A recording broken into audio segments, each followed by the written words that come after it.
Baiklah teman-teman, saya punya lagi video memuaskan tentang cari gara-gara lalu kena akibatnya untuk kalian. Karena seperti yang kalian tahu, orang-orang seperti saya yang paham tentang Islam sudah memperingatkan Barat bahwa ketika kalian mengimpor budaya dunia ketiga, terutama Islam, maka kalian juga akan membawa kebiasaan dunia ketiga mereka.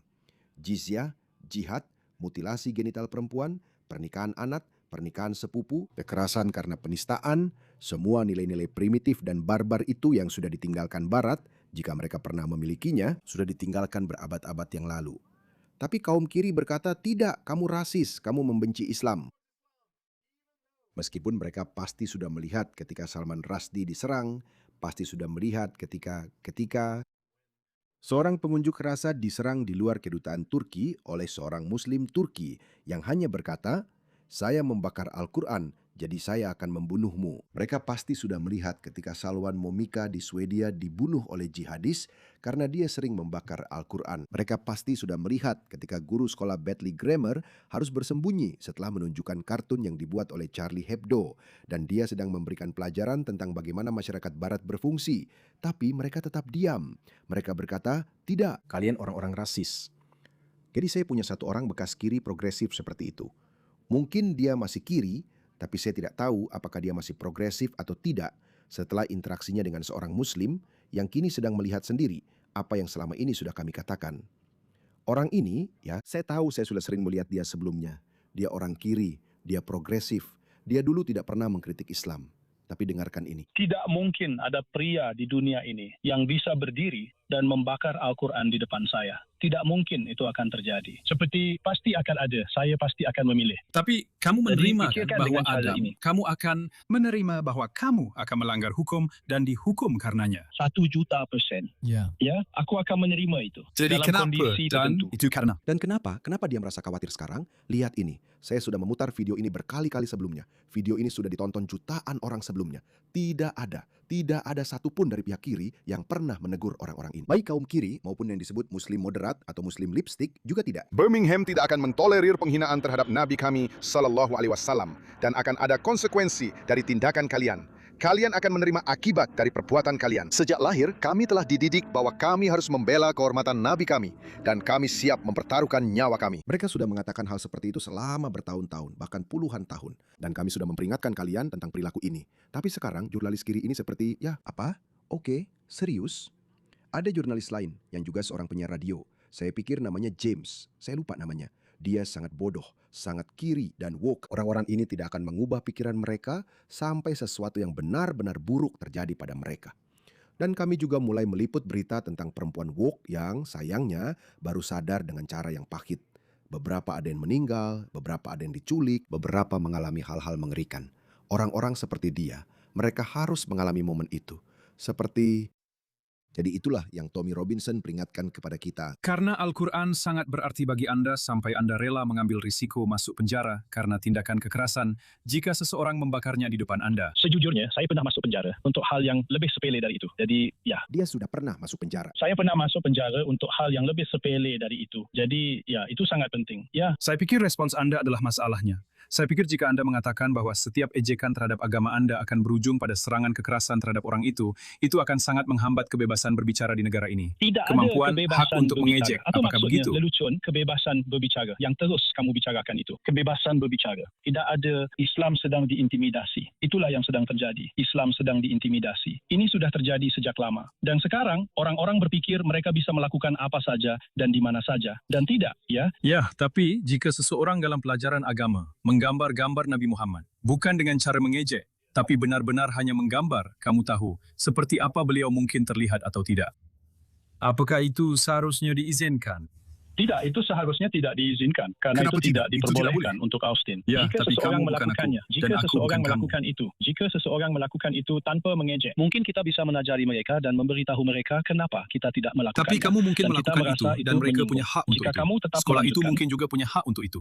Jadi itu benar-benar bisa dimengerti. Itu adalah keyakinan agamamu.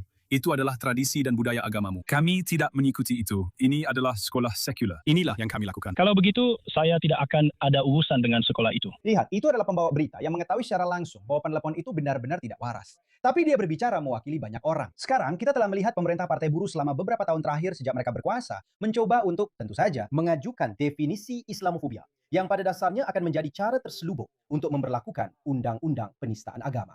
Jadi Anda tidak bisa mengkritik Islam. Tapi apakah Anda ingin melihat maksud saya di sini? Tidak ada agama, tidak ada teologi, tidak ada sesuatu pun yang seharusnya tidak boleh dikritik di negara kita. Kita adalah negara Kristen, bukan? Tapi ada orang-orang di negara ini yang menurut kata-katanya sendiri akan melakukan tindakan kekerasan. Bukankah itu luar biasa? Di negara Kristen, Anda bisa mengkritik dan mengejek kekristenan. Tapi Anda tidak bisa mengkritik atau mengejek Islam. Apa yang tidak dimengerti oleh manusia Neandertal itu, dia bilang.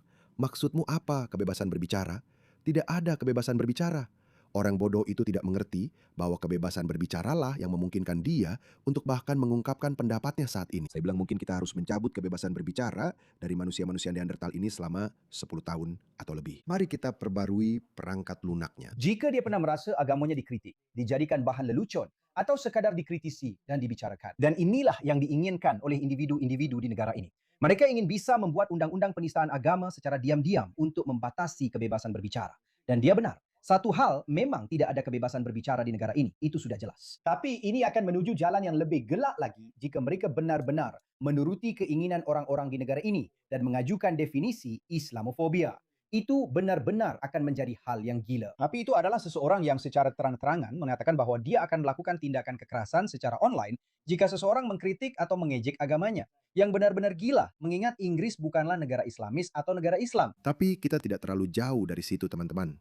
Kelly J. King baru saja mendapat telepon dari polisi Met karena dia berkata, jauhkan Islam dari gedung-gedung kita, jauhkan Islam dari kehidupan publik kita. Begitulah. Halo, selamat sore. Hai, Kamu bisa langsung tunjukkan kalau kamu benar. ya semuanya baik. Terima kasih. Terima kasih sudah merespon surat kami. Jadi kami ingin mengundang Anda untuk wawancara sukarela Untuk wawancara sukarela. terkait dengan 2 penyelidikan yang terpisah. Itu akan dilakukan di kantor polisi London dan akan menjadi bagian dari pemilihan lapangan. Oke, untuk apa? Mulai dari sini. Jadi, 2 tuduhan itu berasal dari rapat umum Unite the Kingdom milikmu. Ada keluhan terkait pidatomu, khususnya tentang pernyataan kita perlu menghapus Islam dari uang kas kita. Belum terlambat untuk mengeluarkan Islam dari gedung itu. Belum terlambat untuk mengeluarkan Islam dari setiap kantor resmi di negara ini. Dan lebih dari itu, sudah terlambat. Belum terlambat. Sebenarnya ini sangat penting jika kita ingin menyelamatkan negara ini. Kita harus menghapus Islam dari setiap tempat yang memiliki otoritas. Jadi dia harus masuk. Untuk menjelaskan diri, kenapa dia bilang kita harus menyingkirkan Islam dari kelas kita? Coba jelaskan bagaimana ini bukan hukum penistaan agama secara de facto. Ini adalah negara Inggris Raya yang menyerah pada tekanan dari penelpon yang rekamannya saya putar tadi. Yang mengatakan jika kalian tidak menghentikan orang-orang ini, maka kami akan membunuh mereka. Kami akan melakukan kekerasan. Itu benar-benar yang dia katakan. Dan alih-alih membela nilai kebebasan berbicara ala Inggris, mereka justru membungkam kebebasan berbicara. Mereka mengancam akan menangkap dan mengintimidasi orang-orang yang berbicara menentang Islam. Tidak ada ejekan di sana. Itu adalah pernyataan politik. Itu adalah pernyataan politik yang sepenuhnya sah.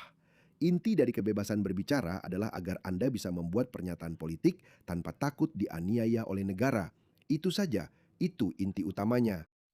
Dan jika ada yang mengancam dengan kekerasan di masyarakat yang beradab, saat itulah negara turun tangan. Jadi polisi metropolitan seharusnya menelpon orang itu. Hei, kamu baru saja mengancam akan membunuh orang. Siapapun yang mengkritik atau membakar salinan Al-Quran. Bagaimana kalau kamu datang untuk pemeriksaan sukarela? Sebenarnya seharusnya tidak perlu ada pemeriksaan sukarela. Itu sudah pengakuan sebenarnya. Tangkap, penjarakan, keluar. 10 tahun, kemudian cabut kewarganegaraanmu. Pergilah kamu ke padang pasir atau kemanapun asalmu. Seharusnya memang begitu. Dan ingat kata-kataku, jika Barat bertahan, itulah masa depan. Akan seperti itu. Kalian di Barat harus benar-benar kejam dalam menghadapi Islam, atau Barat akan berakhir, atau Barat akan menjadi catatan kaki dalam sejarah. Itu menyedihkan.